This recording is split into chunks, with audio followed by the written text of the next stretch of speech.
Pertanyaannya, mengapa banyak tokoh-tokoh Alkitab Perjanjian Lama seperti Abraham, Yakub, Elkana, suami Hana, Daud, Salomo yang beristri dan mempunyai banyak gundik, namun mereka bisa dipakai Tuhan luar biasa? Bukankah orang yang hidup dalam dosa Tuhan tidak berkenan? Atau apakah di Perjanjian Lama berpoligami itu bukan dosa? Terima kasih. Jadi poligami itu tetap dosa. Tapi kok tokoh-tokoh Alkitab itu kok berpoligami? Ya berarti tokoh Alkitabnya itu dosa.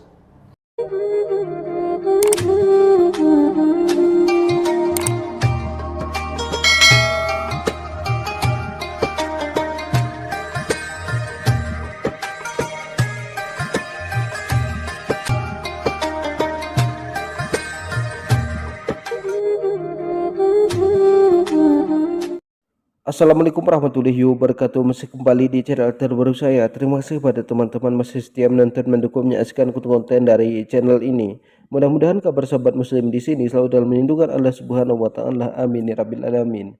Jadi tentunya kita sudah mendengarkan bagaimana cuplikan videonya.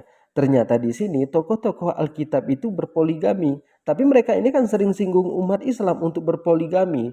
Bagi mereka berpoligami itu adalah sesuatu yang sangat tercela. Tapi di sini membuktikan bahwa tokoh-tokoh Alkitab itu berpoligami. Kepada teman-teman di sini jangan kemana-mana dulu karena kita akan mendengarkan seperti apa penjelasan dari Pendeta Isra Soru ini. Tapi sebelum kita lanjutkan, silahkan dukung channel ini dengan cara tekan tombol subscribe-nya, bunyikan tanda loncengnya, dan silahkan dibagikan videonya. Selamat menyaksikan. Shalom Pak Esra, dalam Kejadian 2 ayat 24 Tuhan berfirman, "Sebab itu seorang laki-laki akan meninggalkan ayahnya dan ibunya dan bersatu dengan istrinya, sehingga keduanya menjadi satu daging." Pertanyaannya, mengapa banyak tokoh-tokoh Alkitab Perjanjian Lama seperti Abraham, Yakub, Elkana, suami Hana, Daud, Salomo yang beristri dan mempunyai banyak gundik, namun mereka bisa dipakai Tuhan luar biasa? Bukankah orang yang hidup dalam dosa Tuhan tidak berkenan?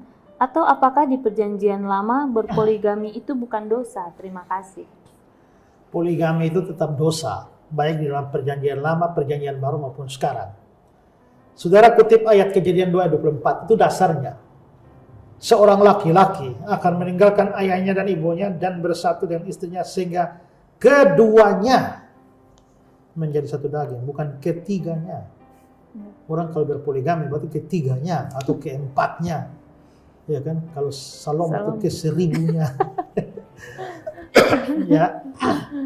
Jadi poligami itu tetap dosa. Tapi kok tokoh-tokoh Alkitab itu kok berpoligami? Ya berarti tokoh Alkitabnya itu dosa.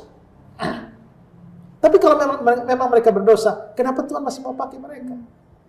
Ya sebenarnya kalau bicara Tuhan mau pakai, kita juga pernah berdosa semua. Ternyata Tuhan pakai juga kan? Ya kan? Toh nanti kita baru tidak berdosa kalau sudah di surga.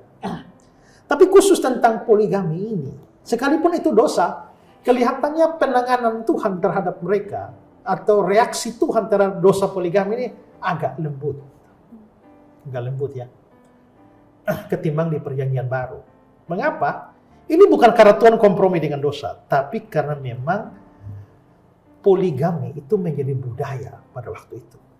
Itu menjadi sesuatu yang kebiasaan dalam budaya-budaya pada waktu itu.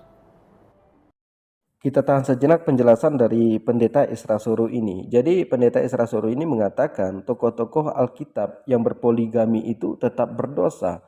Ini kan agak bingung di sini. Jadi tokoh agama mereka, pemuka agama mereka itu adalah pilihan Tuhan mereka. Kemudian tokoh-tokoh ini berpoligami tapi tetap berdosa.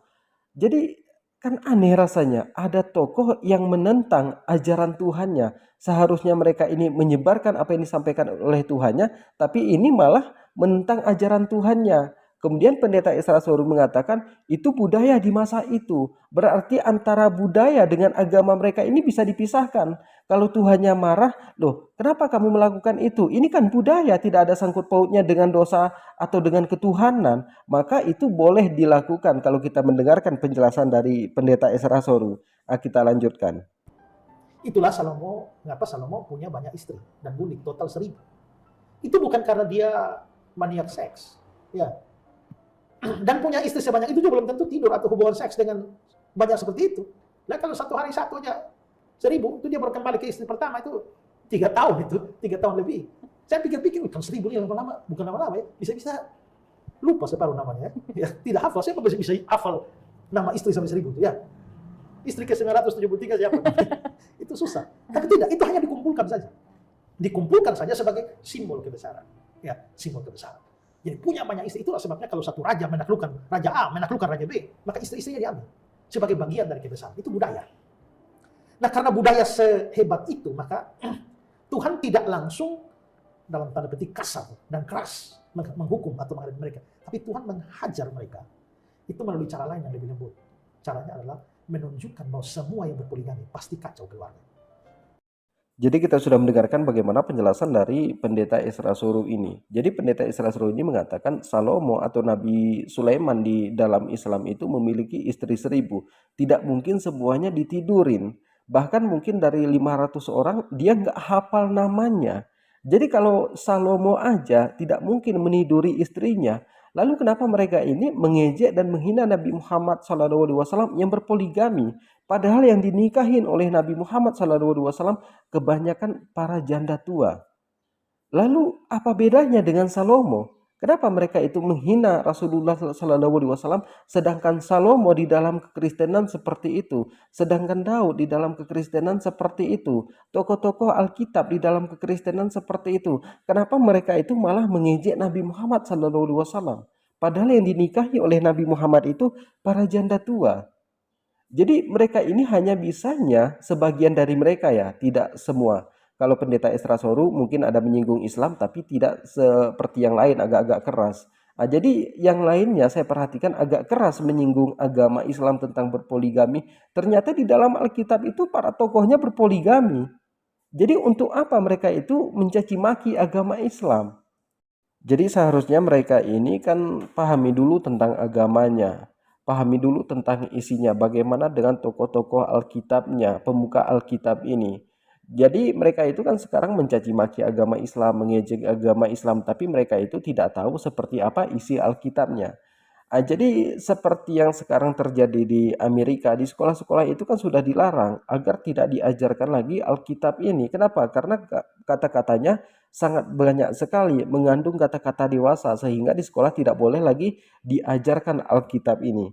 Jadi kepada teman-teman di sini, kalau mereka mencaci maki agama kita, jangan balas dengan cacian, tapi balas dengan fakta-fakta yang terjadi di dalam Alkitab. Karena semakin lama semakin banyak yang menghujat agama Islam. Jadi silahkan dibagikan videonya agar saudara dan orang lain mendengar hal yang disampaikan oleh pendeta Esra Soru ini. Jangan lupa tekan tombol subscribe-nya. Assalamualaikum warahmatullahi wabarakatuh.